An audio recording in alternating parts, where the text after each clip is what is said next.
The most desired doctor in the entire hospital stood in the rain, completely broken. At City Hospital, Dr. Kang Joon-Hyuk was more than a surgeon. He was a god in a white coat. He was the man every patient trusted with their life and every woman dreamed of. He was untouchable, impossibly handsome, and carried a quiet authority that silenced entire rooms. But the one woman he wanted most had just said one word that shattered him. No. For 31 years, Joon-Hyuk has owned everything he ever wanted, including the very hospital he works in and the feared Kang syndicate that rules the city's shadows. He has never heard the word no. Olivia Whitmore, the brilliant international board member who just arrived to evaluate his empire, didn't just reject his heart. She rejected his power. And as she walks away, leaving him broken in the rain, the black sedans are already pulling up. The doctor is about to disappear, and the boss is about to be revealed. But for the first time in his life, the most dangerous man in Korea has realized that all the power in the world can't control the one thing he finally wants: the heart of the woman who walked away. City Hospital was known as one of the most prestigious medical centers in Seoul. Inside its walls worked the best doctors in the country. But none of them were as respected or as mysterious as Dr. Kang Joon-Hyuk. He was calm, disciplined, and unbelievably talented. Patients traveled across the country just to be treated by him. Yet despite his fame and admiration, no one truly knew who he was. Because when night fell and the hospital lights dimmed, Dr. Kang Joon-Hyuk lived a second life. A life of power, danger, and control over one of the most powerful crime syndicates in Korea. Then one day Olivia Whitmore arrived. Confident, intelligent, fearless, and unlike every other woman in the hospital, she was the only one who didn't fall under his spell. What began as professional respect soon became something far more complicated. Because the one woman who refused to love him was the only woman he couldn't forget. And their story was about to pull them both into a world neither of them expected. A rejection like that would break any man, but for a mafia boss, the game is just beginning. Before we get to the shocking truth, I'd love to know, where in the world are you watching from? Tell me your city and country in the comments. I want to see exactly how far this chronicle has traveled today. And hey, if you're enjoying the drama, hit that subscribe button and join our community. At City Hospital, the air always seemed to grow still when Dr. Kang Joon-Hyuk walked down the corridors of the cardiology wing. It wasn't just the respect commanded by his position as the chief of thoracic surgery, nor was it merely the weight of his undeniable brilliance in the operating room. It was a presence, a gravitational pull that made nurses pause their frantic charting and caused junior residents to straighten their white coats instinctively. He was a man defined by a terrifyingly perfect composure. To the world, Joon-Hyuk was a god in a white coat, a savior whose hands could repair a shattered valve with the precision of a master watchmaker, and whose calm, low baritone could settle the most panicked of grieving families. He was the surgeon every patient trusted implicitly, the kind of man whose name was whispered in the hallways of the wealthy and the desperate alike. If you had a failing heart and soul, you prayed for Kang Joon-Hyuk. But beyond the clinical success, he was the man every woman secretly admired from a distance, a figure of unattainable elegance. He was tall, with shoulders that seemed built to carry the weight of the world, and eyes that were as sharp as his scalpels, yet hooded with a mysterious, cool detachment. He never raised his voice. He never hurried. He simply existed at the center of the hospital's ecosystem, moving with a quiet authority that felt older than his 33 years. Every morning at exactly 5:30 a.m., his obsidian black sedan would glide into the executive parking structure.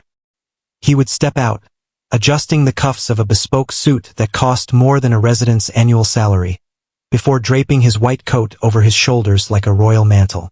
To the staff, this was just the mark of a man who had reached the pinnacle of his profession through sheer talent and discipline. They saw the luxury, they saw the brilliance, and they saw the solitude, but they never looked deep enough to see the shadows. Because behind the sterile, bright lights of the hospital, behind the smell of antiseptic and the rhythmic beeping of cardiac monitors, Joon-Hyuk carried a secret that would have turned the hospital's admiration into paralyzing fear. He wasn't just a doctor. He wasn't even just the most talented surgeon in the country. He was the hidden owner of City Hospital, a fact buried under layers of offshore holdings and shell companies. But more significantly, he was the crown prince of the Kang Syndicate, the most powerful and feared underworld family in South Korea. The hands that meticulously sutured human hearts during the day were the same hands that, in the dark of night, signed orders that moved millions of dollars in illicit cargo and held the power of life and death over men who walked the streets in shadows. His life was a masterpiece of duality, a razor's edge walk between the light of the operating theater and the darkness of the syndicate's boardroom. In the hospital, he was a healer. In the underworld, he was a ghost, a lethal strategist whose name was spoken in hushed tones by those who knew that the doctor was not a man you wanted to cross. Joon-Hyuk moved through his morning rounds with his usual clinical efficiency. His gaze remained fixed on the charts, his mind a fortress of data and logic. He stopped at the bedside of an elderly woman who had undergone a complex bypass the day before. He checked her vitals, his fingers light and practiced against her wrist. He spoke to her in that soft, steady voice that made her feel, for the first time in weeks, that she was truly safe. He gave her a small, professional nod. Not quite a smile, for Joon-Hyuk didn't smile and moved on. As he walked, he could feel the eyes of the young nurses following him, the silent sighs of the pharmaceutical reps who tried to linger in his path, and the whispered gossip of the administrative staff. They talked about his mysterious wealth, his lack of a wedding ring, and the cold wall he kept between himself and everyone else. They hypothesized about a tragic past or a secret lover, never imagining that the truth was far more dangerous. He reached the scrub sinks outside operating room 1, the sanctuary where he felt most at home. Here, the world was reduced to the rhythm of his own breathing and the steady pulse of a heart under his hands. As the water cascaded over his skin, he allowed his mind to drift briefly to the meeting scheduled for tonight at the harbor, a world away from the gleaming tile and stainless steel of the hospital. There was a shipment of medical supplies being rerouted through a syndicate port, a move that would save the hospital millions while cementing the Kang family's control over the supply chain. It was a seamless integration of his two lives. Dr. Kang. A voice broke through his thoughts. It was Dr. Kim Sung-ho, a senior cardiologist who had been at the hospital for 30 years. Kim was one of the few people Joon-Hyuk actually respected, mostly because the older man was too tired to be intimidated by him. "The board is in a frenzy," Dr. Kim said, scrubbing his hands at the sink next to Joon-Hyuk. "Apparently, the International Foundation is sending their new representative today to oversee the expansion project. A woman named Olivia Whitmore. They say she's a force of nature." Joon-Hyuk didn't miss a beat. He continued to scrub, his movements rhythmic and precise. "Is that so?" he asked, his voice devoid of interest. "The Foundation's money is welcome, but their oversight is a formality. This hospital runs on my schedule, not theirs." Dr. Kim chuckled, a dry, weary sound. "You haven't met her yet, Joon-Hyuk. I've seen her profile. She's young, brilliant, and she's cleared out corruption in 3 hospitals in Europe before the age of 30. She isn't here for a formality. She's here to look at the books." Joon-Hyuk turned off the water with his elbow. "Let her look. My books are perfect." He stepped into the operating room, the doors hissing shut behind him. For the next 6 hours, the syndicate didn't exist. The wealth didn't exist. There was only the patient, the heart, and the absolute silence of a man who had mastered the art of being 2 people at once. Inside the chest cavity of the middle-aged man on the table, Joon-Hyuk was a poet of anatomy. He worked with a speed that defied the complexity of the case, his assistants struggling to keep up as he bypassed 3 blocked arteries with a grace that bordered on the supernatural. He didn't speak a word during the procedure. He didn't need to. Every movement was a communication, every suture a testament to a mind that saw the world in patterns and probabilities. When the heart began to beat again, its steady rhythm filling the room, Joon-Hyuk felt the familiar, cold satisfaction. He had won again. He had cheated death in the light, just as he would likely deal in it later that night. After the surgery, he retreated to his private office on the top floor, an office that was technically listed as a consultation suite, but served as his command center. The walls were soundproof, the windows tinted with high-grade security glass. He shed his blood-spattered scrubs and pulled on a fresh white shirt, the fabric crisp against his skin. As he buttoned his cuffs, his eyes fell on the reflection in the mirror. There, beneath the collar of his shirt, the edge of a dark ink line was visible, the tail of a dragon that wound its way around his torso and across his chest. It was a mark of heritage he could never scrub away, no matter how much antiseptic he used. It was the physical manifestation of his secret, a permanent reminder that his hands were never truly clean. He sat at his desk, a heavy piece of dark mahogany that looked more like a throne than a workstation. He opened his laptop, bypassing the hospital's internal network to access the encrypted server of the Kang Syndicate. Reports flooded in, logistical updates from the Incheon docks, surveillance footage from a rival group's territory, and financial ledgers that showed the staggering reach of his family's influence. His phone buzzed, a private line known only to a few. He answered it without a greeting. "The meeting has been moved to midnight, boss," a gravelly voice said. "The chairman wants to ensure the new routes are secured before the police presence increases for the weekend." "Understood," Joon-Hyuk replied, his voice shifting from the gentle tone he used with patience to a cold, hard edge that could cut through steel. "Tell my father the hospital expansion is on track. And tell our men at the docks that if a single crate is missing, they won't live to see the sunrise. I don't tolerate incompetence in my hospital, and I certainly don't tolerate it in my family." He ended the call and leaned back, closing his eyes for a brief moment. This was the life he had been born into, a life of absolute power and absolute isolation. He had learned early on that people were either patients to be saved or pieces to be moved. Emotion was a liability. Love was a fairy tale told to those who didn't understand the true cost of survival. He was Dr. Kang Joon-Hyuk, the man every woman wanted and every man feared. But in the silence of his office, he was a man who belonged to no one. He was a ghost in a sterile world, a predator hiding in plain sight. He had built a life of ironclad control, believing that as long as his secrets were safe, he was invincible. But even as he sat in the quiet of his high-rise sanctuary, the gears of a different kind of destiny were beginning to turn. He was about to meet the only person in the world who wouldn't be impressed by his white coat or intimidated by his shadow. He was about to encounter Olivia Whitmore, and the world he had so carefully constructed, a world of silence, secrets, and surgical precision, was about to face a rejection that would break him in ways no scalpel ever could. As the afternoon sun began to dip behind the skyscrapers of Seoul, casting long, dark shadows across the city, Joon-Hyuk stood up and put his white coat back on.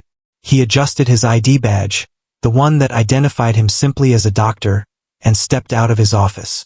He had rounds to finish, lives to oversee, and a legacy to protect. He walked toward the elevator, his pace steady, his expression unreadable. To the nurses he passed, he was still the handsome, brilliant doctor they admired. To the men waiting for him in the darkness, he was the boss they feared. He stepped into the elevator, the doors closing on the bright, bustling world of the hospital.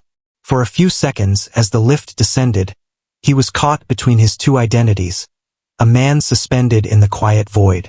He checked his watch. It was almost time for the arrival of the board's new representative. He didn't know yet that her arrival would be the first tremor of an earthquake.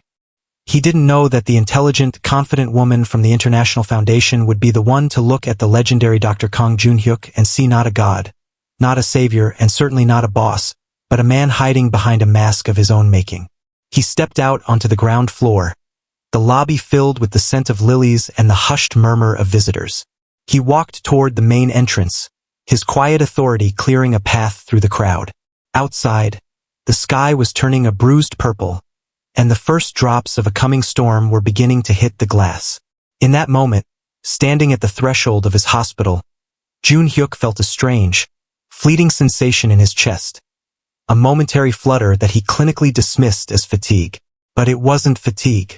It was the first beat of a heart that was about to be awakened by a woman who would say no to everything he represented.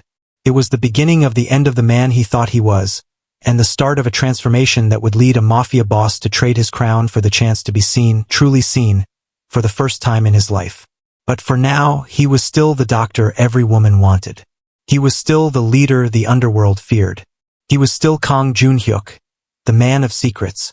and as he watched a silver car pull up to the entrance, he straightened his coat and waited, unaware that the woman stepping out was the only one who could finally, irrevocably, break the man who had spent his life being unbreakable. The arrival of Olivia Whitmore did not begin with a fanfare or a grand announcement. Yet within an hour of her stepping through the sliding glass doors of City Hospital, the atmosphere in the administrative wing had shifted fundamentally. In a building where everyone moved with a practiced, hushed deference to the hierarchy, Olivia moved with the ease of someone who owned the air she breathed. She wasn't just another executive from the International Medical Foundation. She was the Foundation's most formidable asset, a woman whose reputation for surgical precision in hospital logistics was as legendary as Joon-Hyuk's was in the operating theater. Joon-Hyuk first saw her from the mezzanine overlook while he was finishing a consultation. She stood in the center of the bustling lobby, flanked by a small army of hospital administrators who looked uncharacteristically flustered. While the chief of staff, Dr. Park, was busy adjusting his tie and offering a rehearsed welcome speech, Olivia was already looking past him. She wasn't looking at the expensive art on the walls or the polished marble floors that Joon-Hyuk's family had quietly funded. She was looking at the patient flow near the triage desk, her eyes narrow and calculating. She was striking in a way that had nothing to do with the fashion of Seoul's elite. Her presence was rooted in a profound, unshakable confidence. Dressed in a sharp, tailored charcoal suit that contrasted beautifully with her deep complexion, she carried a leather portfolio like a shield. Her hair was pulled back into a sophisticated, low bun, and her expression was one of intense, quiet observation. Joon-Hyuk found himself lingering at the railing, his clinical detachment momentarily breached. He had seen thousands of women pass through these doors, celebrities seeking private consultations, socialites looking for a handsome husband, but he had never seen a woman look at his hospital with such a critical, unimpressed gaze. Later that afternoon, the formal introduction took place in the grand conference room on the top floor. The room was a sanctuary of glass and mahogany, offering a panoramic view of the Seoul skyline, a view intended to intimidate visitors with the hospital's reach and power. Joon-Hyuk entered late, a move he usually employed to remind people of his value. But as he slid into his seat at the head of the table, he noticed that Olivia didn't even turn her head. She was deep in a conversation with the financial director about the overhead costs of the new robotic surgery wing. Dr. Kang, the chief of staff said, his voice a bit too eager, "I'd like to introduce our guest. This is Olivia Whitmore from the International Foundation. She's here to evaluate our expansion plans before the final grant is approved." Joon-Hyuk waited for the usual reaction. He waited for the flicker of recognition, the subtle widening of the eyes, or the sudden adjustment in posture that usually accompanied a first meeting with the legendary Dr. Kang. He was used to being the center of the room, the sun around which the hospital's ego orbited. Instead, Olivia simply looked up, gave him a polite, professional nod that lasted exactly half a second, and said, "Good afternoon, Dr. Kang. I've reviewed your department's output for the last quarter. Your success rates are statistically significant.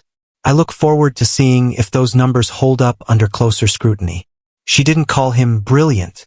She didn't mention his miraculous hands.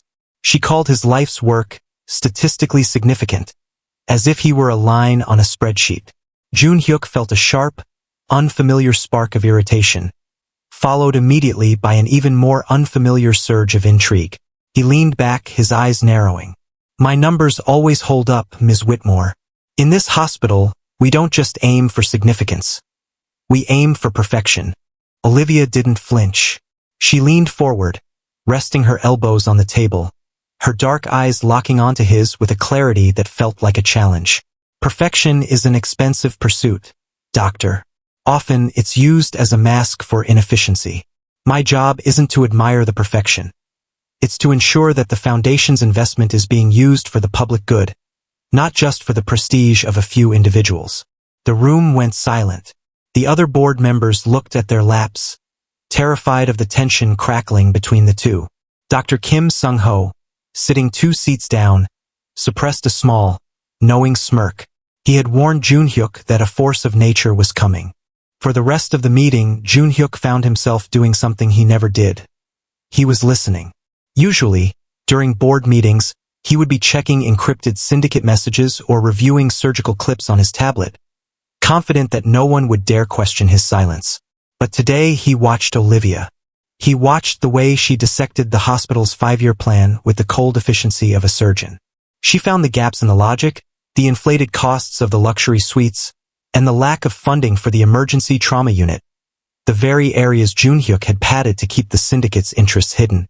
She was intelligent, dangerously so, but it was her lack of awe that truly unsettled him. To the nurses, he was a heartthrob. To the residents, he was a mentor. To his enemies, he was a nightmare. To Olivia Whitmore, he was simply another talented doctor who needed to justify his budget. "I've scheduled a walkthrough of the cardiology department tomorrow morning at 6 a.m., Olivia announced as she closed her portfolio, ending the meeting before the chief of staff could. "I prefer to see a hospital when it's at its busiest, not when it's been polished for a tour. I assume that won't be a problem, Dr. Kang?" "Not at all," Joon-Hyuk replied, his voice dropping an octave, becoming that smooth, dangerous silk. "I'm always here at 6. I'll be happy to show you exactly how we operate." "Good," she said, standing up. She didn't wait for him to open the door for her. She walked out with a purposeful stride, leaving the room in a state of stunned silence. That night, Joon-Hyuk sat in his office, the lights dimmed, watching the rain begin to smear against the glass. He had a meeting with his father's advisors in an hour, a discussion about a rival gang's interference with their pharmaceutical supply chain, but his mind kept drifting back to the conference room.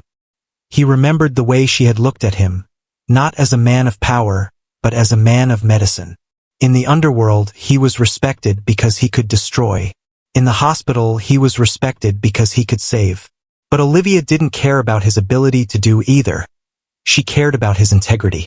It was the first time in his life that someone had looked past the white coat and the secret crown and seen a person who owed the world an explanation. He reached up and touched the collar of his shirt, feeling the faint ridge of the dragon tattoo beneath. He was a man built on secrets, a man who had spent a decade perfecting a mask that everyone fell for. And yet, one afternoon with a woman who refused to be impressed had made that mask feel heavy. Joon-Hyuk wasn't a man who believed in fate, and he certainly didn't believe in the romanticized notions of the one. He believed in leverage, in strategy, and in the cold reality of the pulse. But as he sat there, he realized that Olivia Whitmore wasn't just a threat to his budget or his secret ownership of the hospital. She was a threat to the comfortable isolation he had built for himself. Most people wanted a piece of Dr. Kang Joon-Hyuk, his money, his skill, his time. Olivia didn't seem to want anything from him at all, and that was the most intoxicating thing he had ever encountered. It was the ultimate curiosity gap. Why didn't she see what everyone else saw? And what would it take to make her look at him, truly look at him, with something other than professional skepticism? He stood up, his obsidian black coat draped over his arm, and prepared to head out into the rainy Seoul night to lead his syndicate. But for the first time, the boss felt like a role he was playing, while the doctor felt like a man who had just been diagnosed with something he couldn't yet name. He walked through the darkened hospital lobby, his footsteps echoing on the marble. He passed the triage desk where she had stood earlier that day. He could almost still feel the imprint of her presence there. A presence that felt clean, sharp, and undeniably real. As he stepped out into the rain, his security detail already holding the door of the sedan open, Joon-Hyuk looked back at the hospital's glowing silhouette. Tomorrow at 6 a.m., he would meet her again. He would be prepared. He would be the perfect doctor, the perfect executive, the perfect man. But deep down, in the hidden corners of his heart that he usually kept under lock and key, a small, dangerous spark of hope had been lit. He didn't know yet that he was walking into a battle he couldn't win with a scalpel or a gun. He didn't know that Olivia Whitmore was the person who would finally teach him that the most powerful force in the world isn't fear or wealth, but the simple, devastating truth. And as the car sped away into the night, the doctor everyone admired felt a strange, terrifying thrill at the thought of being the one man Olivia Whitmore simply couldn't stand. The new arrival had changed everything, and the game, the only one that truly mattered, had finally begun. The 6 a.m. walkthrough of the cardiology department was the first time the sterile, high-pressure world of Kang Joon-Hyuk collided with the relentless, ethical clarity of Olivia Whitmore, and the friction was immediate. Joon-Hyuk had expected her to be overwhelmed by the sheer scale of the technology, the gleaming rows of hybrid operating rooms and the silent, high-definition monitoring systems that represented the cutting edge of modern medicine. Instead, Olivia walked through the halls with a tablet in hand, her eyes rarely lingering on the machines. She was looking at the staff. She was looking at the way the junior residents slumped with exhaustion, the way the night shift nurses navigated the overcrowded triage areas, and the way the VIP wing was kept in pristine silence while the general wards buzzed with a frantic, underfunded energy. Over the following weeks, this professional proximity became a crucible for an unexpected connection. Their days began in the blue-gray light of dawn, often meeting in the hospital's central atrium before the city of Seoul had fully awakened. Initially, their interactions were a series of sharp, intellectual skirmishes. Olivia questioned every surplus in his budget, and Joon-Hyuk defended his department with a cold, surgical logic. But as the weeks bled into a month, the nature of their conflict began to shift from mutual suspicion to a grudging, deep-seated respect. Olivia began to see a side of the legendary Dr. Kang that the gossip columns and the terrified residents never caught. She saw him in the quiet moments between the grand gestures. She watched him spend 4 hours in the middle of the night sitting in a plastic chair in the waiting room, not because he had to, but because he was waiting for the husband of a patient he had just operated on to wake up, so he could deliver the news of a successful surgery personally. She saw the way his hands, usually so stiff and authoritative, became impossibly gentle when he was checking the pulse of a frightened child. She admired, with a growing and silent intensity, his absolute dedication to saving lives. It wasn't just a career for him. It was a crusade, a way of balancing a ledger that Olivia didn't yet realize was stained with the blood of his family's syndicate. On the other side of the glass, Joon-Hyuk found himself increasingly mesmerized by a quality in Olivia he had never encountered in his dual life. True, unbought courage. In the underworld, courage was usually just a lack of imagination or a desperate bid for survival. In the hospital, courage was often just a resident trying not to fail. But Olivia's courage was different.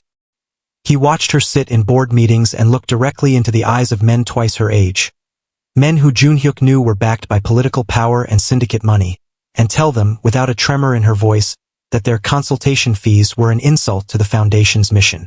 She challenged powerful people without fear because she wasn't seeking their favor. She was seeking the truth.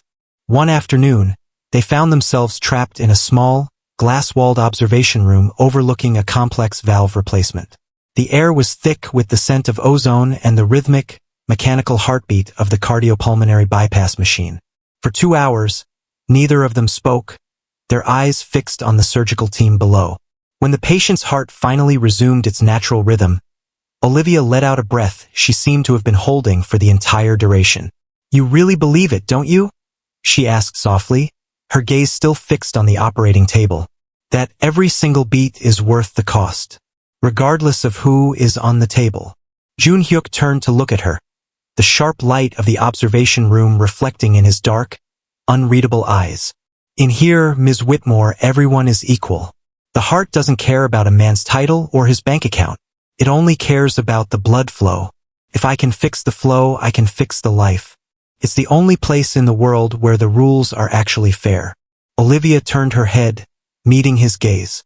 For the first time, she didn't look at him with professional skepticism.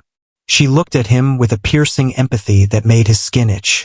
"Is that why you stay here so late, Dr. Kang? Because you're trying to live in a world where the rules are fair?" Joon-Hyuk felt a sudden, sharp pang of exposure. He was used to being the one doing the dissecting, the one observing the symptoms.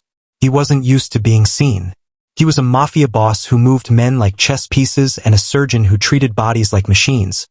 But in the presence of this woman, he felt like a man whose secrets were beginning to leak through the cracks of his white coat. He admired her then, not just for her intellect, but for her audacity to look at him and demand a soul where everyone else was content with a mask. He admired the way she stood her ground, her spine straight and her mind a fortress of integrity. It was a kind of power that his guns and his millions could never replicate. It was the power of being right. As the weeks progressed, their work together became a dance of shared purpose. They began to finish each other's sentences during budget presentations. They shared coffee in the break room at 3 a.m., the silence between them no longer heavy with tension, but comfortable with the exhaustion of people who were both, in their own ways, trying to save the world. For Joon-Hyuk, the change was more than just professional. For the first time in years, perhaps for the first time in his entire life, he felt something he hadn't allowed himself to feel before. It was a strange, terrifyingly light sensation that sat at the base of his throat, making it difficult to maintain his usual cold composure. It was hope. It was the hope that perhaps he didn't have to be the monster his father had raised. It was the hope that the doctor could eventually eclipse the boss.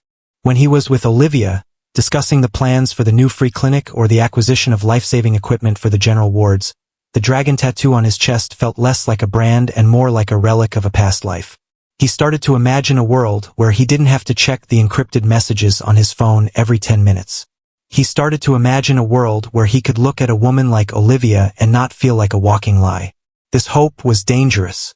In his world, hope was the precursor to betrayal, and vulnerability was a death sentence. But as he watched Olivia laugh for the first time, a genuine, bright sound that cut through the sterile gloom of the administrative wing, Joon-Hyuk realized he was already too far gone. He had spent his life building a fortress of secrets, but Olivia Whitmore hadn't tried to break the walls down. She had simply stood at the gate and waited for him to realize that he was the one holding the key. The connection was no longer just about the hospital's expansion. It was about two people who had spent their lives surrounded by power, finally finding someone who wasn't impressed by it. Joon-Hyuk began to linger in her office, ostensibly to discuss the procurement of cardiac stents, but really just to hear the sound of her voice. He found himself buying her favorite tea and leaving it on her desk anonymously, a small, childish gesture of affection from a man who usually expressed himself through orders and threats. He was a mafia boss, a man who had seen the worst of humanity, but when Olivia smiled at him after a successful board meeting, he felt like a student experiencing his first crush. It was an unraveling he couldn't stop. The clinical perfection of his life was being replaced by the messy, unpredictable pulse of human emotion. He was starting to believe that he could have it all, the hospital, the legacy, and the woman who didn't know his name was synonymous with death in the alleys of Seoul. He didn't realize that hope is the most effective bait for tragedy. He didn't realize that the closer he got to the light Olivia represented, the more his shadows would be forced into the open. But for those few weeks, as they worked side by side in the heart of City Hospital, Kang Joon-Hyuk allowed himself to dream. He allowed himself to believe that the heart he had spent so long protecting was finally, for the first time, beginning to beat for someone else. He was falling in love, and for a man who lived by the sword, it was the most dangerous thing he had ever done. The rain began as a fine mist, the kind that blurred the neon outlines of the Seoul skyline into a watercolor of blues and grays, before deepening into a steady, rhythmic downpour that washed the scent of antiseptic from the hospital's entrance. It was a Tuesday, nearly 2 months since Olivia Whitmore had arrived, and the atmosphere between her and Joon-Hyuk had reached a point of unbearable density. They had spent the last 14 hours locked in a battle with a failing heart in Operating Room 3, a marathon surgery where their professional synergy had reached a peak so profound it felt almost telepathic. He had moved with his usual surgical grace, and she had anticipated his every need, providing the critical data and moral support that kept the team grounded. When the patient was finally wheeled to the ICU, stabilized and breathing, the silence that followed was not one of exhaustion, but of a shared victory that transcended their job descriptions.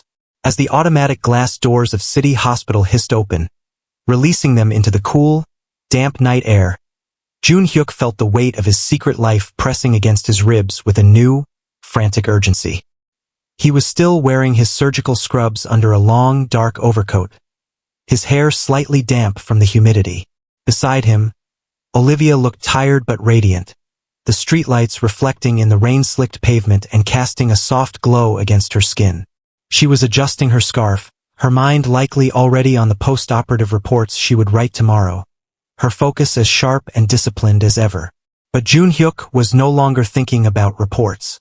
He wasn't thinking about the syndicate meeting he was supposed to attend in an hour, nor the millions of dollars currently moving through the Incheon docks under his name. For the first time in his life, the man of iron and shadow felt completely unmoored. The hope that had been quietly growing in the cracks of his heart had become a living thing, a demand for truth that he could no longer silence. He had spent weeks watching her challenge the world, watching her value humanity over power, and in doing so, she had become the only person who made him want to be human. He stopped walking just as they reached the edge of the covered walkway, where the rain turned into a curtain of silver. Olivia stopped too, sensing the sudden change in his energy. She turned to face him, her expression curious, her dark eyes searching his face with that characteristic, unflinching honesty. "Dr. Kang?" she asked, her voice soft against the sound of the falling rain. "Is everything all right? You've been quiet since we left the ore." Joon-Hyuk didn't answer immediately. He looked at her, really looked at her, not as a board member, not as a colleague, but as the woman who had unknowingly dismantled the fortress he had spent 33 years building. He saw the intelligence in her eyes, the kindness in the set of her mouth, and the sheer, terrifying strength of her integrity. He realized in that moment that he couldn't go back to being a ghost. He couldn't go back to the duality of the white coat and the dragon tattoo if it meant he had to keep living as a lie in her presence. "Olivia," he said, and the use of her first name without a title felt like a physical weight being dropped between them. His voice was low, stripped of its usual clinical authority, vibrating with a raw vulnerability that made his own pulse thunder in his ears. The world around them seemed to contract. The distant sound of sirens, the splash of cars on the wet asphalt, and the hum of the hospital's cooling towers all faded into a dull, distant murmur. There was only the sound of the rain and the heavy, rhythmic thudding of a heart that Joon-Hyuk had spent a lifetime trying to ignore. "These past few weeks," he began, his gaze fixed on hers, refusing to let go. "Working with you, seeing the way you look at this world, the way you refuse to be anything but honest. It has changed me. I've spent my life surrounded by people who either want something from me or fear me. I've lived in a world where everything has a price and everyone has a mask." He took a half step closer, the scent of the rain and her perfume, something light and clean, like citrus and cedar, filling his senses. "But with you, for the first time, I don't want to hide. I found myself looking for you in the hallways. I found myself wanting to share the parts of me that I've never shown anyone. I don't want to just be the surgeon you admire or the colleague you work with." He paused, his breath hitching slightly. He was the leader of the Kang Syndicate, a man who could order a strike with a single word, yet his hands were trembling slightly in his coat pockets. "I want you in my life, Olivia. Not just as a colleague. I want to know you. I want you to know me." The confession hung in the air, a fragile, beautiful thing exposed to the elements. For a moment, the world truly did seem silent. The rain continued to fall, but it felt stationary, like a frozen frame in a film. Joon-Hyuk searched her face for a sign, a softening of her eyes, a shadow of a smile, a flicker of the hope that was currently consuming him. He had convinced himself, through the long nights of shared coffee and the shared glances over operating tables, that she felt it too. He believed that the connection they had forged was strong enough to bridge the gap between his shadows and her light. Olivia didn't move. She didn't look away. But the warmth he had expected to see wasn't there. Instead, her expression settled into a deep, painful kind of gravity. Her eyes, which had been so full of shared professional triumph just an hour ago, now clouded with a resolve that felt like ice. She took a slow, deliberate breath, and when she spoke, her voice was calm, steady, and devastatingly firm. "No." The word was a single, sharp strike. It wasn't shouted. It wasn't whispered in anger. It was delivered with the same clinical precision she used to dissect a budget. It was a rejection so absolute that it felt as though the ground beneath Joon-Hyuk's feet had simply ceased to exist. "Olivia," he started, his voice cracking, the boss and the doctor both failing him in the face of her rejection. But she held up a hand, stopping him. "No, Joon-Hyuk," she repeated, and this time his name sounded like a finality, a closing of a door. "I admire your talent. I truly do. I've seen your dedication to your patients, and I've seen the man you are in the ore. But that man, he's only part of the story, isn't he? She looked at him with a sadness that was more painful than any insult could have been. "There is a wall around you that I can't see over. You speak of honesty, yet you are the most guarded man I have ever met. You live a life built on wealth and influence that you don't explain, and you move through this hospital as if you own it. Not as a doctor, but as a ghost. I've spent my life around powerful men who live in the shadows, Joon-Hyuk. I know the weight of secrets, and I will not build a life on mystery." She looked out at the rain, her profile sharp against the night. "I need honesty. I need a man whose life is lived in the light, not someone who only reveals himself in the quiet corners of a hospital. You want me in your life, but you haven't even told me who you really are." Joon-Hyuk stood frozen, the rain finally beginning to soak through his coat, the cold seeping into his bones. He wanted to tell her. He wanted to scream the truth, that he was the owner, that he was the boss, that he was trying to tear it all down for her. But the words died in his throat. How could he tell a woman who valued integrity above all else that his hands were stained with the legacy of a crime family? How could he tell her that the light he was trying to find was only possible because of the darkness he controlled? Olivia turned back to him, her expression final. "You are a brilliant doctor, Kang Joon-Hyuk, and for these past few weeks, I truly believed we were building something. But I cannot be with a man I don't know. And I suspect that the man you are hiding is someone I wouldn't want to know at all." Without looking back, she stepped out from under the walkway and into the rain. She didn't run. She didn't look for cover. She simply walked away, her figure growing smaller as she moved toward the parking lot, leaving him standing in the shadows of the building he secretly owned. For the first time in his life, Dr. Kang Joon-Hyuk felt completely, utterly powerless. He had all the money in the world, the power of a syndicate at his fingertips, and the surgical skill to save any life, but he couldn't stop a woman from walking away. He couldn't suture the wound she had just opened in his chest. The hope that had sustained him for weeks had been extinguished in a single syllable, leaving him alone in the rain with the only thing he had left: his secrets. He watched her go until she disappeared into the mist, the silence of the hospital behind him feeling more like a tomb than a sanctuary. The king had been rejected, and as the cold water began to run down his neck, he realized that the heart of the woman he loved was the only thing his empire would never be able to buy. The silence that followed Olivia's departure was heavier than the storm itself. Joon-Hyuk stood rooted to the pavement, the expensive wool of his overcoat becoming a leaden weight as it drank in the downpour. He watched her figure retreat, her steps steady and rhythmic against the wet asphalt, each one a hammer blow to the hope he had allowed himself to nurture. The automatic doors of the hospital hissed shut behind him, sealing off the sterile, predictable world where he was a god, leaving him alone in the raw, chaotic night where he was suddenly, devastatingly, nothing. He had expected many things when he finally opened his heart.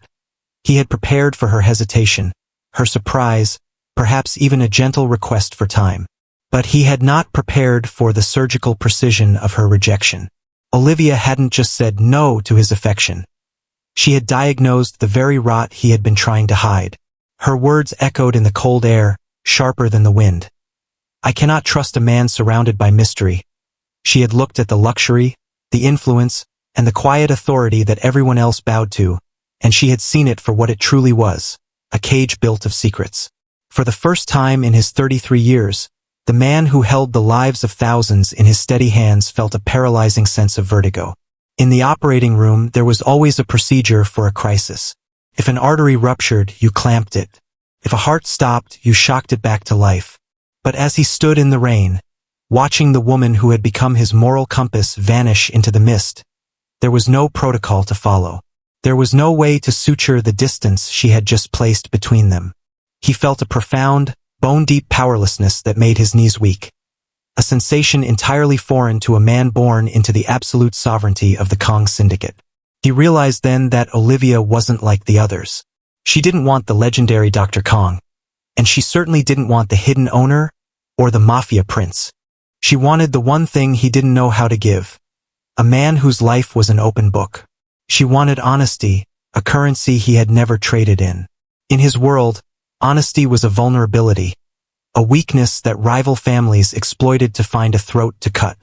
He had been raised to believe that secrets were armor, But as the cold water ran down his neck, he saw that his armor had become a wall, and that wall had just cost him the only person who made him want to stand in the light.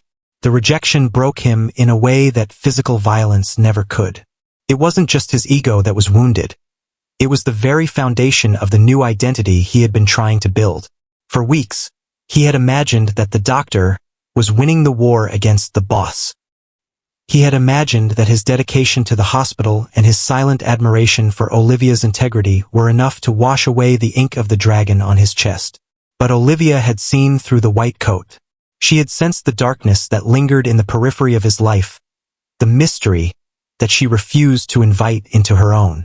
She wanted a man who lived in the light, and Joon-Hyuk, for all his surgical brilliance, was still a creature of the shadows. He stood there for a long minute, his breath coming in ragged plumes of white against the dark. The rain lashed against his face, blurring his vision, but he didn't wipe it away. He felt stripped bare, as if the storm were peeling away the layers of his carefully constructed persona. He was a man who moved millions, a man who controlled the heartbeat of a city, and yet he couldn't find the words to make her stay. He couldn't even move his feet to chase her. He was trapped in the gravity of his own lies, a king of a kingdom that felt increasingly like a tomb. Every beat of his heart felt like an accusation. No. The word pulsed through him, a steady rhythm of failure. He thought of the 4 years he had spent perfecting his duality, the thousands of hours he had dedicated to becoming a savior of lives while maintaining the iron grip of his family's empire. He had thought he was a master of control, a man who could balance the scales of life and death. But Olivia had shown him that the scales were broken. You couldn't buy trust with silence, and you couldn't build a future on a foundation of hidden blood. As the cold seeped into his bones, the quiet authority he usually wore like a shield began to crumble. He looked down at his hands that were famous for their steadiness, and saw that they were shaking.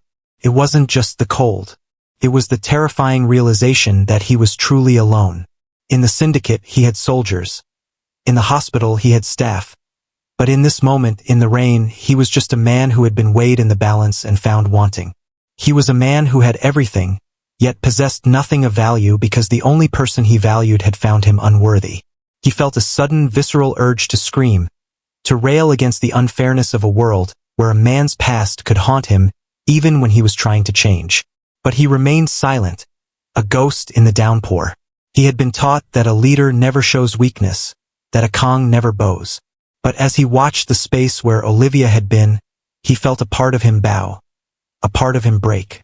He was a heart surgeon who couldn't mend his own heart, a boss who couldn't command a single soul to love him. The powerlessness was a physical weight, a suffocating pressure in his chest. He had spent his life making decisions that changed the world, and yet he was utterly incapable of changing the mind of a woman who valued the truth. He realized that Olivia didn't fear him, and she didn't worship him. She simply pitied the man who lived behind a mask. And that pity was the most devastating rejection of all. As he stood there, the lights of the city flickering in the wet haze, Joon-Hyuk finally understood the true cost of his secrets. They hadn't protected him. They had isolated him. They had kept the world out, but they had also trapped him in. He was the owner of the hospital, the leader of the syndicate, and the man everyone admired.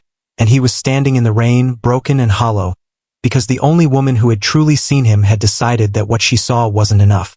The storm showed no sign of letting up, the water washing over the pavement in dark, swirling eddies. Joon-Hyuk finally lowered his head, the quiet authority finally extinguished. He was no longer the god of City Hospital or the prince of the underworld. He was just a man in the rain, tasting the bitter salt of a rejection that he knew, deep in his soul, he had earned. He had wanted her in his life, but he hadn't realized that to have her, he would have to give up the very things that made him powerful. And as the darkness of the night closed in around him, the man who had never felt powerless realized that he was finally, irrevocably, at the mercy of the truth he had tried so hard to hide. The streetlights flickered as the downpour intensified, turning the hospital entrance into a stage of shadows and silver needles. Joon-Hyuk remained motionless, the cold rain now a second skin, numbing the surface of his body while the fire of Olivia's rejection consumed him from within. He was a man suspended between two lives, and in that moment of absolute vulnerability, the universe seemed to decide that his mask had served its purpose. The silence of his heartbreak was suddenly shattered by the low, predatory growl of engines.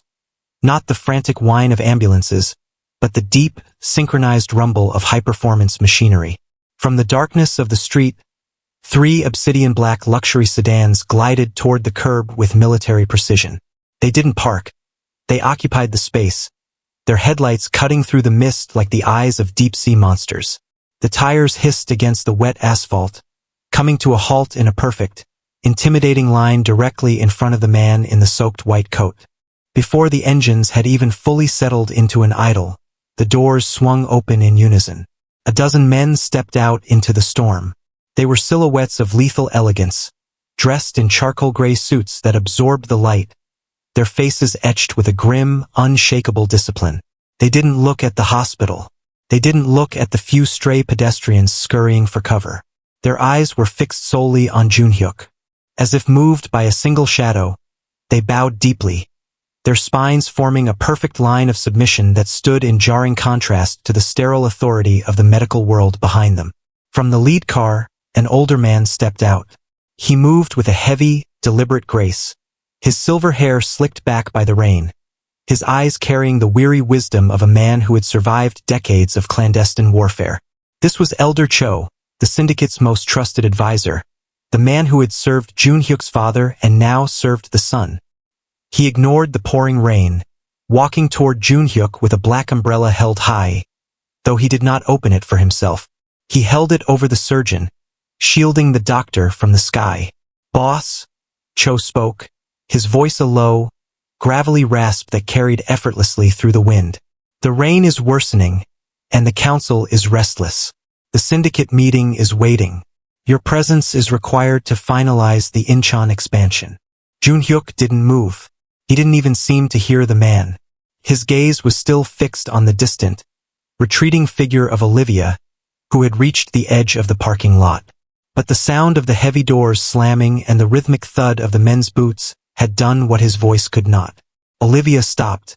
Perhaps it was the sudden change in the atmosphere, the shift from a private romantic tragedy to a scene of cold, organized power, that made her turn back. She stood 50 yards away, her coat drenched, her eyes narrowing as she took in the scene. She saw the line of luxury cars. She saw the men in suits who looked like soldiers. And she saw the man she had just called spiritually bankrupt, being treated like a king by the shadows of the city. Joon-Hyuk felt her gaze. He felt the exact moment the doctor died in her eyes. The weight of the overcoat, heavy with rain and the pretense of a normal life, suddenly felt unbearable. It was a shroud he no longer had the strength to wear. With a slow, deliberate movement, he reached for the top button. His fingers, usually so nimble in the operating room, moved with a heavy, final intent.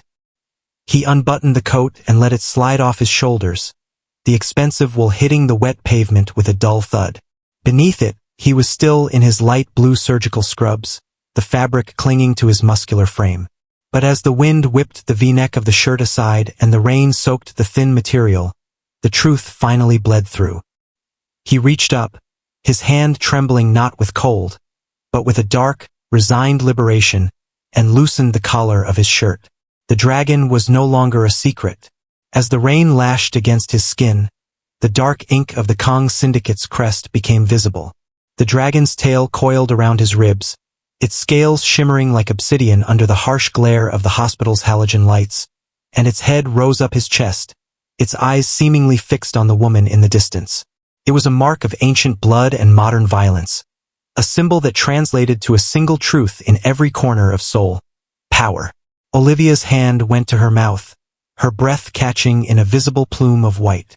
The distance between them, once filled with professional respect and a budding, fragile hope, was now an uncrossable chasm of iron and ink. She wasn't looking at a doctor anymore.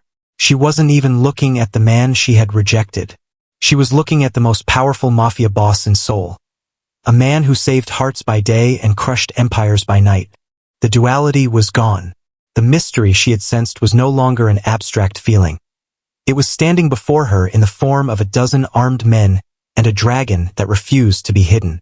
The man who had spent weeks discussing medical ethics with her was the same man who commanded the darkness she so deeply feared. Joon-Hyuk stood tall, his chin lifting, the quiet authority returning to him. But this time it was edged with a lethal, icy sharpness. He didn't look away from her. He wanted her to see it all. He wanted her to see the monster she had correctly identified.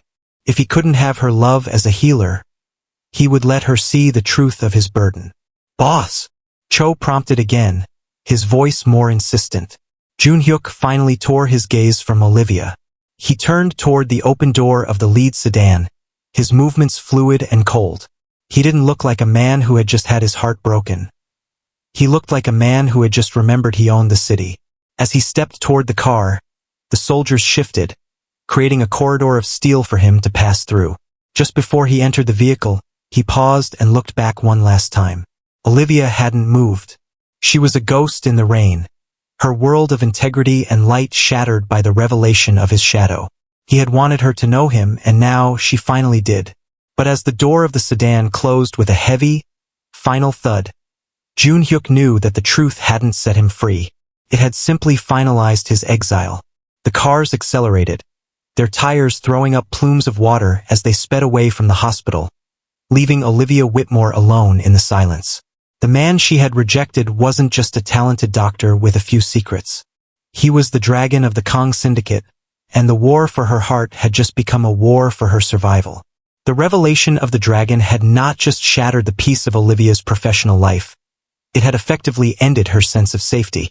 In the days following that rainy night, the hospital corridors that once felt like a sanctuary of healing began to feel like the claustrophobic hallways of a labyrinth. The truth about Kang Joon-Hyuk, that he was the shadow sovereign of the city, spread through her mind like a slow-acting poison, coloring every interaction with a new, sharp-edged paranoia. She had wanted honesty, but she hadn't realized that some truths act as beacons for the darkness. The danger did not arrive with a scream or a gunshot. It arrived in the subtle, chilling ways that the underworld marks its territory. It began with the sensation of being watched, a prickle on the back of her neck as she walked from the hospital to the subway. In a city of 10 million people, it was easy to dismiss the same silver sedan appearing 3 blocks away from her apartment as a coincidence. It was easy to ignore the man in the dark windbreaker standing by the hospital's coffee kiosk, who never seemed to actually order a drink. But Olivia was a woman of data and patterns, and the pattern emerging around her was one of pursuit. The first direct threat arrived on a Tuesday, exactly 1 week after she had seen Joon-Hyuk step into that black car. She had returned to her office to find a single, white envelope resting on her keyboard. There was no stamp, no return address, and no hospital mail marking. Inside was a printed photograph of her taken from across the street while she was sitting at a sidewalk cafe. Across her face, a single line had been drawn in red ink, a surgical incision mark. No words were necessary. The message was clear. Because she was the only woman who had ever caused the dragon of the Kang Syndicate to hesitate, she was now the most valuable piece on the board for his enemies. Rival crime groups, sensing a rare moment of distraction in Joon-Hyuk's ironclad focus, had identified Olivia as his Achilles heel. In their world, affection was not a virtue. It was a target. They didn't care that she had rejected him. They only cared that he had looked at her with a vulnerability he had never shown to the men who served him. To the wolves circling the Kang Empire, Olivia Whitmore was no longer an international medical consultant. She was leverage. By the second week, the strangers were no longer hiding. One evening, as she exited the hospital through the side staff entrance, 2 men blocked her path. They didn't touch her, but they stood close enough that she could smell the stale tobacco and the cold, metallic scent of the city on their clothes. They didn't speak a word. They simply stared at her with dead, hollow eyes until she turned and ran back inside, her heart hammering against her ribs like a trapped bird. For the first time, Olivia realized that the world Joon-Hyuk lived in was far more dangerous than she had ever imagined. She had thought of the Mafia as a distant cinematic concept, something involving hushed meetings and illicit money. She hadn't understood that it was a living, breathing entity that could reach into the sterile, bright world of medicine and turn a life-saving institution into a hunting ground. The mystery she had sensed in Joon-Hyuk wasn't just a personal secret. It was a vast, invisible web of violence that now had its silk wrapped tightly around her throat. She tried to maintain her composure during the day, focusing on the hospital expansion, but her hands began to tremble whenever she looked at the security monitors in the administrative wing. Every black car that pulled up to the valet was a potential threat. Every new face in the lobby was a possible assassin. The hospital, once a place where she felt she was making a difference, now felt like a cage. She realized that by simply knowing Joon-Hyuk, by being the object of his uncharacteristic hope, she had been drafted into a war she never signed up for. The psychological weight was suffocating. She found herself checking the locks on her apartment door 3 times before she could sleep. She stopped taking the subway, opting for taxis that she watched in the rearview mirror with bated breath. But even the taxis felt unsafe. The city she had come to help now felt like an enemy territory. She was a woman of logic and medicine, a woman who believed in the power of the law and the goodness of people. But none of those things could protect her from a man who decided she was a way to hurt Kang Joon-Hyuk. She hadn't seen Joon-Hyuk since the night in the rain. He had stayed away, perhaps out of a sense of shame, or perhaps because he knew that his presence would only draw more fire toward her. But his absence didn't mean he was gone. She could feel him in the way the hospital security guards suddenly seemed more alert when she passed. She could feel him in the way a private car was always waiting at the curb, even when she didn't call for one. He was still there, a ghost protecting her from the very darkness he had brought into her life. The realization hit her during a late shift round. She was no longer an independent woman. She was a protected asset, a pawn in a game of kings. The honesty she had demanded from him had come at the cost of her freedom. She finally understood why he had been so guarded, why the walls around him were so high. They weren't just to keep people out. They were to keep the violence from leaking into the things he cared about. As she stood in the darkened hallway of the cardiology ward, watching the rain smear against the glass just as it had on the night of the reveal, Olivia felt a cold, hard knot of fear settle in her stomach. She looked at her reflection in the window, a brilliant, confident woman who had come to Seoul to save lives, and saw a woman who was now fighting for her own. The world of Kang Joon-Hyuk was not a romance. It was a battlefield. And as a shadow moved in the reflection of the hallway behind her, Olivia realized that the most dangerous man in the city was the only thing standing between her and a world that wanted her dead. The truth hadn't just changed her perspective. It had changed her destiny. She was no longer just an observer of the hospital's expansion. She was the heart of a war that was only just beginning. The shift in the atmosphere surrounding Olivia was not marked by a grand gesture, but by a quiet, invisible hardening of the air around her. Following the night she had seen the dragon on Joon-Hyuk's chest, the world had become a predatory place, filled with shadows that seemed to move just out of the corner of her eye. She had rejected the man, and in doing so, she had inadvertently signed her name onto the target list of every rival syndicate in Seoul. But as the threats escalated from subtle stalkers to overt intimidation, a new pattern began to emerge. A shield she hadn't asked for, forged by a man she had told to stay away. Joon-Hyuk did not approach her. He did not call or send messages pleading for a second chance. He respected the boundary she had drawn in the rain with a discipline that was almost agonizing. But the boss in him could not allow the doctor's muse to be destroyed by the very darkness he inhabited. He moved with a silent, terrifying efficiency, deploying his most trusted men not to intimidate Olivia, but to become the ghosts that haunted the ghosts following her. At first, Olivia only noticed the strange coincidences. The silver sedan that had been following her for 3 days suddenly disappeared after being boxed in by 2 black SUVs at a busy intersection. The man who had been lingering near her apartment entrance was replaced by a polite, well-dressed neighbor she had never seen before. A man who spent an unusual amount of time reading the newspaper in the lobby but always held the door for her with a respectful, distant nod. She found that whenever she worked late, the hospital security guards, men who usually ignored the administrative staff, were suddenly present on every floor she visited, their eyes scanning the hallways with a predatory alertness that felt far beyond the scope of a standard night watch. She was being protected by a private army she couldn't see. Joon-Hyuk had transformed her world into a fortified bubble. When a threatening letter was intercepted before it ever reached her desk, or when a suspicious delivery man was turned away at the hospital gates by a security detail that seemed to know his face before he even spoke, Olivia began to realize the sheer scale of the operation. Joon-Hyuk wasn't just guarding her. He was waging a silent, preventative war on her behalf. The realization of his invisible presence came to a head on a Friday evening. Olivia had stayed late to finalize the emergency trauma center's funding, and the hospital was unusually quiet. As she walked toward the parking garage, the fluorescent lights flickering overhead, she felt that familiar, cold prickle of being watched.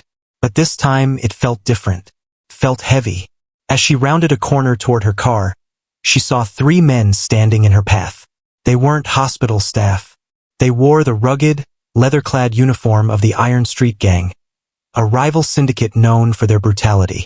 Her heart plummeted, a cold dread pooling in her stomach.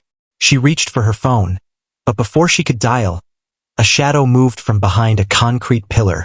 It was the neighbor from her lobby. He didn't speak. He simply stepped between Olivia and the 3 men. Simultaneously, 2 other men in dark suits appeared from the stairwell. There was no shouting, no cinematic brawl. There was only a low, hissed exchange of words, a mention of the Kang syndicate that turned the 3 thugs pale. They looked at the silent protectors, looked at Olivia, and retreated into the shadows as if they had just seen their own ghosts. Her protector turned to her. He didn't ask for her thanks. He didn't try to strike up a conversation. He simply bowed, much like the men had bowed to Joon-Hyuk in the rain, and said, "The boss wishes for you to get home safely, Ms. Whitmore. We will be right behind you." In that moment, the feared Mafia boss she had seen in the rain began to dissolve, replaced by a man of staggering, selfless devotion. She realized that Joon-Hyuk was using every resource of his dark empire not to reclaim her, but to ensure she remained free and alive to live the life of light she had demanded. He was the protector who asked for nothing in return. He was the man who had been rejected and yet chose to spend millions and risk the stability of his syndicate to guard a woman who didn't want him. Slowly, the truth began to pierce through Olivia's fear. She began to see the man behind the dragon.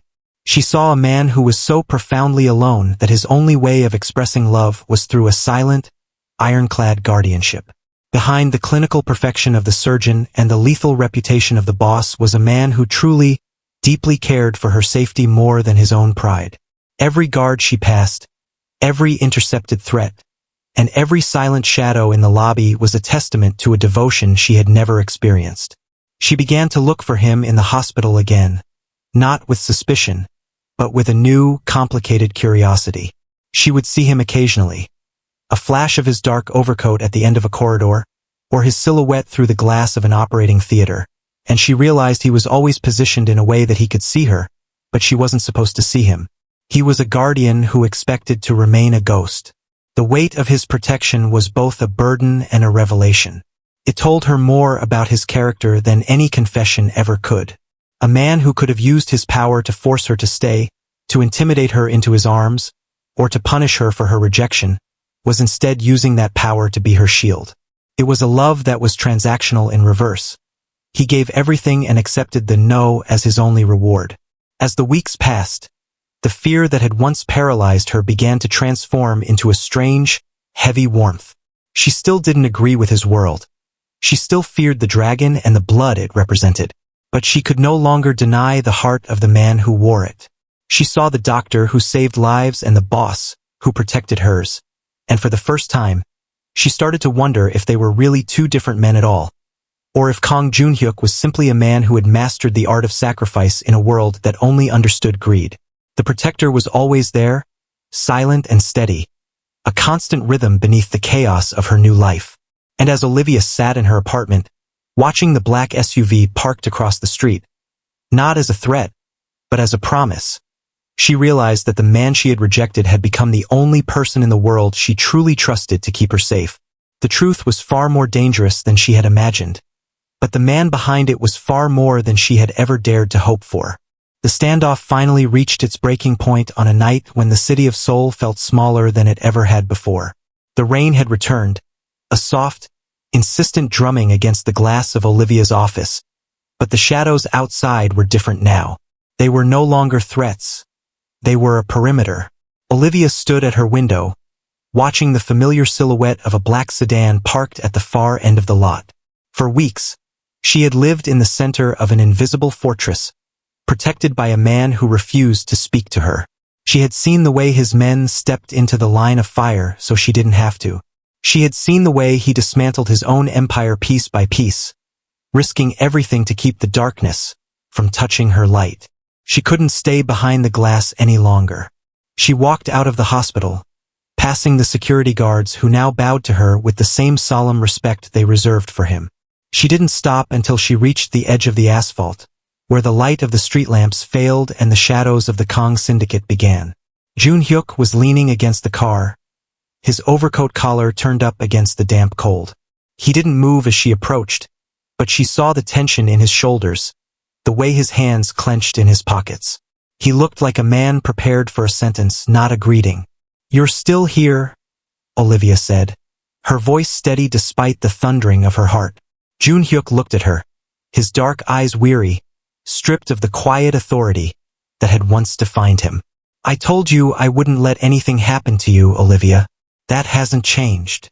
But you stayed away," she countered, stepping into his space, forcing him to look at her. "You let me walk away in the rain. You let me say no. You have the power to take whatever you want in this city, Joon-Hyuk. Why didn't you use it on me?" He let out a long, ragged breath, the steam of it vanishing into the night. "Because I don't want to own you, Olivia. I want to be worthy of you. And those are two very different things." Olivia looked at him, the doctor who had saved 1,000 hearts, and the boss who commanded 1,000 soldiers. The duality was no longer a mystery. It was a devastating reality. She took a final step, her voice a whisper that cut through the sound of the rain. "I need to know," she said, her eyes searching his for the truth. "Who are you really? Are you the ruthless mafia boss everyone fears? Or the man who saves lives every day?" The silence that followed was the heaviest of his life. Joon-Hyuk didn't look away. He didn't try to hide behind a mask or a surgical script. He stood there in the raw honesty she had demanded from the very beginning. "I am both," he answered quietly. "I am the monster that keeps the other monsters away from you, and I am the man who would give his last breath to see yours continue. I cannot separate the two. They are both who I am." And in that moment, for the first time since she had rejected him, Olivia realized the profound truth she had missed. This man, who could order the city to its knees, had spent weeks standing in the shadows, soaking wet and exhausted, just to make sure she got to her car safely. The most dangerous man in Seoul had never used his power to force her to stay. He hadn't used his wealth to buy her or his influence to trap her. He only waited. He had waited for her to see him. He had waited for her to decide. Because he understood what no one else in the Kang syndicate did. That even a mafia boss, with all his iron and blood, could not control one thing: the heart of the woman he loved. Olivia looked at his hands, the hands of a healer and a hunter, and she didn't see a monster. She saw a man who was willing to live in the dark so she could stay in the light. She reached out, her fingers brushing the damp wool of his sleeve. And then, she did the one thing Joon-Hyuk never thought would happen. She didn't walk away. "Then stay," she whispered. "But stay as both. Because I think I've realized that I don't just need the doctor. I need the man who's been standing in the rain for me." Joon-Hyuk froze, the hope he had buried so deeply finally erupting in his chest like a new heartbeat. He didn't move at first, afraid that if he reached for her, the vision would shatter. But then, he stepped forward, pulling her into the shelter of his coat, the dragon on his chest finally finding its peace. The war wasn't over. His past would always be a shadow. But for the first time in his life, Kang Joon-Hyuk wasn't alone in the dark. The king had waited, and the heart had finally answered. But before we close this chapter, I want to say a huge thank you to every single one of you for being part of this journey today. This story is traveling further than I ever imagined. So if you haven't told me yet, please drop a comment right now with your city and country. I'm reading every single one to see where in the world our community is growing. And listen, the story of Dr. Kang and Olivia is far from over. If you want to be the first to know the moment part 2 drops and see what happens when the syndicate's past finally catches up to them, make sure you hit that subscribe button and turn on the like right now. Don't miss the next heartbeat. I'll see you in the comments, and I'll see you in part 2.